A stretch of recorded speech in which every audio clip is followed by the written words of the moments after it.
Hi everyone, I am Engineer Chondi Paul. Show fantastic, important and informative update stock market news of Dhaka Stock Exchange and Shillong Stock Exchange stock market. Before beginning, like the video and subscribe the YouTube channel Stock Investor CK Paul. Stock market ঝুঁকিপূর্ণ নিজের বুদ্ধিতে বাইসেল করবেন। ডিএসির website হতে সংগৃহীত important and informative update news এবং stock market analysis করে গুরুত্ব সহকারে আজকের ভিডিও সাজায় আসি। নাও ফোকাস ইউ একটু পরেই স্টক মার্কেটের তালিকাভুক্ত কোম্পানি সেন্ট্রাল ইন্স্যুরেন্স এই কোম্পানিটির ফান্ডামেন্টাল অ্যানালিসিস করবে এবং সঙ্গে ভিডিওতে টেকনিক্যাল আলোচনাও করব, কাজেই সঙ্গেই থাকুন। ভিডিওটিতে শেয়ার বাজারে ক্ষুদ্র বিনিয়োগকারীরাও উপকৃত হবেন। ফ্যান্টাস্টিক ইন্ডেক্স আপডেট নাও stock market analysis Dhaka stock এক্সচেঞ্জের ইন্ডেক্সটি আজ 29.96 হাসবে 5,666.76 হয়েছে। ডিএসসিতে টাকার অঙ্কে 968.03 কোটি টাকার বেশি ট্রানজ্যাকশন হয়েছে। ডিএসসিএক্স ইন্ডেক্সের বুলিঞ্জার ব্যান্ড মোমেন্টাম ইন্ডিকেটর, এর সঙ্গে এমএসসিডি আরএসআইএম বলে মোমেন্টাম ইন্ডিকেটর দেখতে পাচ্ছেন। ডিএসসিএক্স ইন্ডেক্সে বুলিঞ্জার ব্যান্ডে আপার ব্যান্ড ও লোয়ার ব্যান্ড ভালো বৃদ্ধি পেয়েছে এবং সর্বশেষ মিডিল ব্যান্ড বরাবর যে ক্যান্ডেলটি তৈরি হয়েছে রেড কালার, এটাও দেখতে পাচ্ছেন। এমএসসিডিতে ব্লু লাইনটি রেড লাইনকে ক্রস করে উপরে উঠে গেছে ধাঁই ধাঁই করে। হিস্টোগ্রামও জিরো লাইনের উপরে পজিটিভ ভলিউম ক্রিয়েট করছে, আরএসআই 40-এর উপরে আছে। ডিএসসি 30 সূচক 8.62 হাসবে 2017.98 হয়েছে। ডিএসসি সরিয়া সূচক 8.94 হাসবে 1241.53 হয়েছে। টপ সেক্টর বাই গেইনের, অর্থাৎ যে সমস্ত সেক্টর আজ ইন্ডেক্সকে ভরে দিকে তোলার চেষ্টা করছে তার মধ্যে প্রথমেই আজকে চলে আসছে ইন্স্যুরেন্স সেক্টর। দীর্ঘদিন পর আবার ইন্স্যুরেন্স সেক্টর ফ্রন্টলাইনে চলে আসছে। এরপরে আছে পর্যায়ক্রমে textile sector, mutual fund sector, engineering sector, food and allied sector, life insurance sector, fuel and power sector, pharmaceuticals and chemical sector. এরপরে আছে bank sector, financial institution missionary sector, paper and printing sector, cement sector, ceramic sector, service and real estate sector, IT sector, trade industry sector, telecommunication sector, jute sector, and lastly travel and leisure sector. Now fantastic stock market news. ব্লকে 7 কোম্পানির বড় লেনদেন। সপ্তাহের দ্বিতীয় কর্মদিবস সোমবার Dhaka stock এক্সচেঞ্জে block মার্কেটে 41টি company লেনদেনে অংশ নিয়েছে। এসব কোম্পানির মোট 31,26,26,000 টাকা শেয়ার লেনদেন হয়েছে। এর মধ্যে সবচেয়ে বেশি লেনদেন হতে দেখা গেছে 7 কোম্পানির শেয়ার। কোম্পানিটির 7টি হলো DBS finance, Alhaj textile, Sena Kalyan insurance, Bangladesh shipping corporation, বিসেসারি, Bangladesh steel, bank Asia PLC. এই 7 কোম্পানির মোট লেনদেন হয়েছে 19,99 লাখ টাকার বেশি। সবচেয়ে বেশি লেনদেন হয়েছে ডিবিএস ফাইন্যান্সে। এদিন কোম্পানিটির 5,40 লাখ টাকা শেয়ার লেনদেন হয়েছে।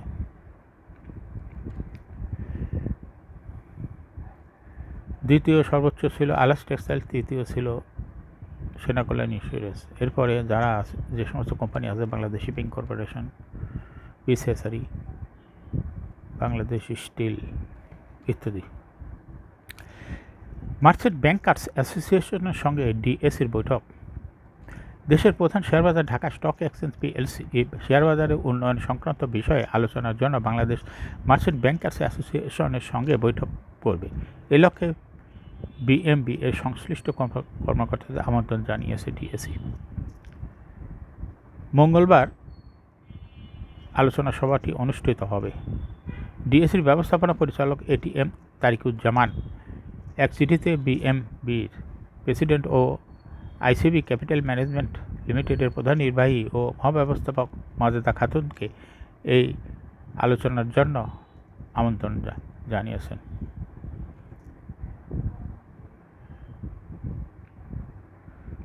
বাংলাদেশ পুঁজিবাজার উন্নয়নে আপনার নিরলস প্রচেষ্টা এবং অবদানের প্রশংসা করি। ডিএসির ম্যানেজমেন্ট আগামীকাল মঙ্গলবার রাজধানীর নিকুঞ্জে ডিএসির বোর্ডরুমে বিএমবির অংশীজনের সাথে শেয়ারবাজারের উন্নয়ন সংক্রান্ত বিষয় নিয়ে আলোচনা সভা করবে।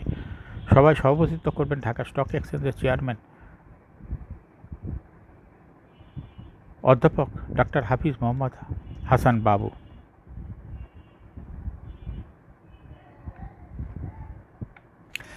লাফার্জ হোলসিমের প্রথম প্রান্তিক প্রকাশ।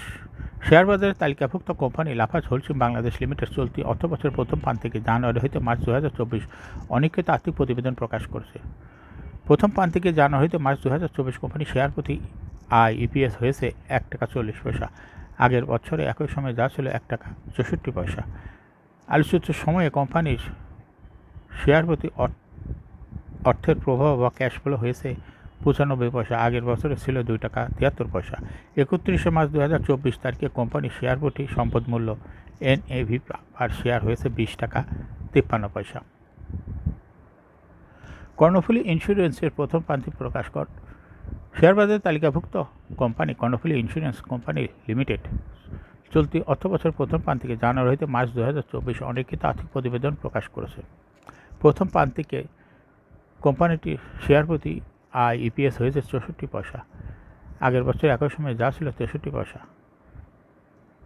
কোম্পানিটি শেয়ার প্রতি অর্থের প্রবাহ ক্যাশ ফ্লো হয়েছে 53 পয়সা, আগে ছিল 92 পয়সা। 31 মার্চ 2024 তারিখে কোম্পানি শেয়ার প্রতি সম্পদ মূল্য NAV পার শেয়ার হয়েছে 22 টাকা 24 পয়সা। এখন শেয়ার বাজারে তালিকাভুক্ত সেন্ট্রাল ইন্স্যুরেন্স কোম্পানি লিমিটেড, এই কোম্পানিটি টেকনিক্যাল অ্যানালিসিস করবে এবং ফান্ডামেন্টাল অ্যানালিসিস করব, সঙ্গেই থাকুন। সেন্ট্রাল ইন্স্যুরেন্স কোম্পানি লিমিটেডের ট্রেডিং কোড হলো সেন্ট্রাল ইন্স্যুরেন্স। এই কোম্পানিটি আজকে মার্কেটে শেয়ার দর বৃদ্ধি পেয়ে ক্লোজিং দর হয়েছে 51 টাকা 30 পয়সা। 52 সপ্তাহের মধ্যে সেন্ট্রাল ইন্স্যুরেন্স এই কোম্পানিটির সর্বনিম্ন দর ছিল 35 টাকা 80 পয়সা এবং 52 সপ্তাহের মধ্যে সর্বোচ্চ দর উঠেছিল 64 টাকা 20 পয়সা। এই কোম্পানিটি ইন্স্যুরেন্স সেক্টরের একটি কোম্পানি। এর অথরাইজ ক্যাপিটাল 1000 কোটি টাকা 100 কোটি টাকা। সেন্ট্রাল ইন্স্যুরেন্স এই কোম্পানিটির অথরাইজ ক্যাপিটাল 100 কোটি টাকা। পেইড আপ ক্যাপিটাল 53.145 কোটি টাকা। রিজার্ভ রয়েছে এই কোম্পানিটির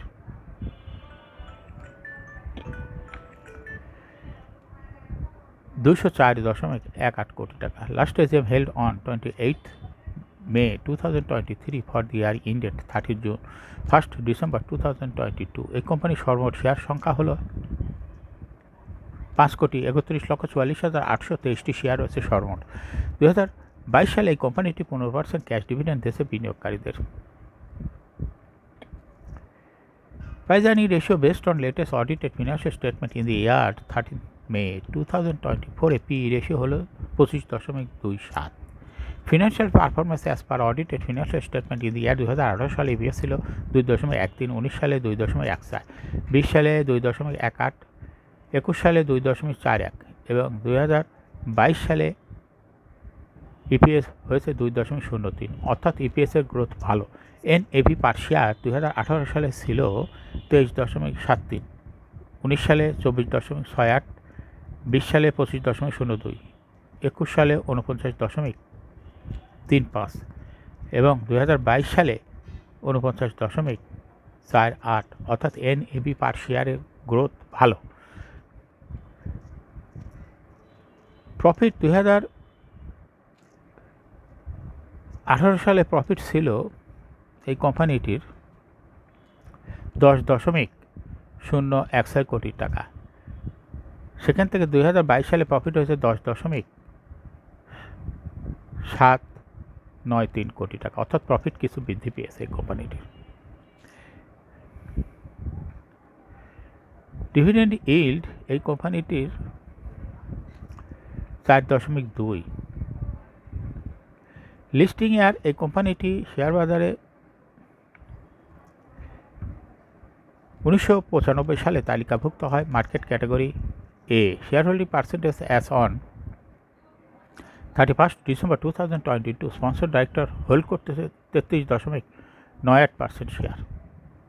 share holding percentage as on 30 April 2024 sponsor ডাইরেক্টরের শেয়ার বৃদ্ধি পেয়ে হয়েছে 38.6% শেয়ার, অর্থাৎ এই কোম্পানির স্পন্সর ডাইরেক্টরের শেয়ার বৃদ্ধি পেয়েছে। গভর্নমেন্টের কাছে শেয়ার 2022 সালে ছিল 1.32% শেয়ার, এটা কি কমে 2024 সালে হয়েছে 0.24% শেয়ার। ইনস্টিটিউশনের শেয়ার 2022 সালে ছিল 15.46% শেয়ার, এটাও ইনস্টিটিউশনের শেয়ার 2024 সালে বৃদ্ধি পেয়ে হয়েছে 17.23% শেয়ার। ফরেনের কাছে কোনো শেয়ার নাই, পাবলিকের কাছে 2022 সালে ছিল 49.24% শেয়ার, এটা কমে পাবলিকের শেয়ার 24 সালে এসে কমে হয়েছে 43.93% শেয়ার, অর্থাৎ পাবলিকের শেয়ার কমেছে আর ইনস্টিটিউশনের শেয়ার বেড়েছে, আর ডাইরেক্টর হোল্ডিং পার্সেন্টেজও বেড়েছে 2024 সালে এসে। গভর্নমেন্ট হোল্ডিং পার্সেন্টেজও কিছুটা কমেছে 2024 সালে এসে। এই কোম্পানিটির কোনো শর্ট টার্ম লোন বা লং টার্ম লোন নাই। সেন্ট্রাল ইন্স্যুরেন্স এই কোম্পানির সর্বমোট শেয়ার হলো 5,31,00,000। এর মধ্যে ডাইরেক্টরের কাছে রয়েছে 2,05,00,000, গভর্নমেন্টের কাছে রয়েছে 1,00,000 শেয়ার, আর ইনস্টিটিউশনের কাছে রয়েছে 92,00,000 শেয়ার। পাবলিকের কাছে রয়েছে 2,33,00,000 শেয়ার। 30শে এপ্রিল 2024 তারিখে দেখা যাচ্ছে 0.04% শেয়ার গভর্নমেন্টের বৃদ্ধি পেয়েছে, আর পাবলিকের বৃদ্ধি পেয়েছে 1.93% শেয়ার, আর কমেছে ইনস্টিটিউশনের 1.97% শেয়ার ইনস্টিটিউশনের কমেছে। এটা চলে গেছে যৌথভাবে গভর্নমেন্ট এবং পাবলিকের হাতে। এখন সেন্ট্রাল ইন্স্যুরেন্স এই কোম্পানিটি টেকনিক্যাল অ্যানালিসিস করার জন্য বুলিঞ্জার ব্যান্ড মোমেন্টাম ইন্ডিকেটর, এই সঙ্গে MACD RSI volume momentum indicator দেখতে পাচ্ছেন। বুলিঞ্জার ব্যান্ডে আপার ব্যান্ড ও লোয়ার ব্যান্ড ভালো বৃদ্ধি পেয়েছে এবং সর্বশেষ মিডল ব্যান্ডকে স্পর্শ করে বুলিশ মোডে ট্রানজ্যাকশন হয়েছে, গ্রিন কালার একটি ক্যান্ডেল তৈরি হয়েছে, এটা দেখতে পাচ্ছেন। MACD-তে ব্লু লাইনটি রেড লাইনকে ক্রস করে নিচে নেমে গেছিলো। আজকে আবার এই ব্লু লাইনটি মুখ ঘুরাই নিচে রেড লাইনের দিকে। সামনের কয়েকটা দিন অবজারভেশন রাখলে বোঝা যাবে এই সেন্ট্রাল ইন্স্যুরেন্স এই কোম্পানিটির শেয়ার মার্কেট প্রাইস কোন দিকে যায়। যেহেতু প্রায় ব্লু লাইনটি মুখ ঘুরায় রেড লাইনকে স্পর্শ করছে, হিস্টোগ্রামও জিও লাইনের নিচেই আছে, RSI 40-র উপরে ঊর্ধ্বমুখীভাবে আছে। বর্তমানে সেন্ট্রাল ইন্স্যুরেন্স এই কোম্পানিটি ভালো প্রাইস অ্যাকশন দেখাচ্ছে। এই স্টকটি প্রায় এরকম প্রাইস অ্যাকশন দেখায় বিনিয়োগকারীদের লাভ করার সুযোগ করে দেয়। এরকম fantastic important and informative update news video নিয়মিত দেখতে YouTube channel stock investor CK পল এটা এখনই সাবস্ক্রাইব করুন, সঙ্গে সঙ্গে লাইক করুন এবং শেয়ার করুন। এই ভিডিওটি ফেসবুকে শেয়ার করুন এবং টুইটারে শেয়ার করে আপনার ফ্রেন্ডস অ্যান্ড ফ্যামিলিকে শেয়ার মার্কেট সম্পর্কে জানার সুযোগ করে দেন। যারা অলরেডি সাবস্ক্রাইব করছেন তাদেরকে অসংখ্য ধন্যবাদ। Thank you for watching this video.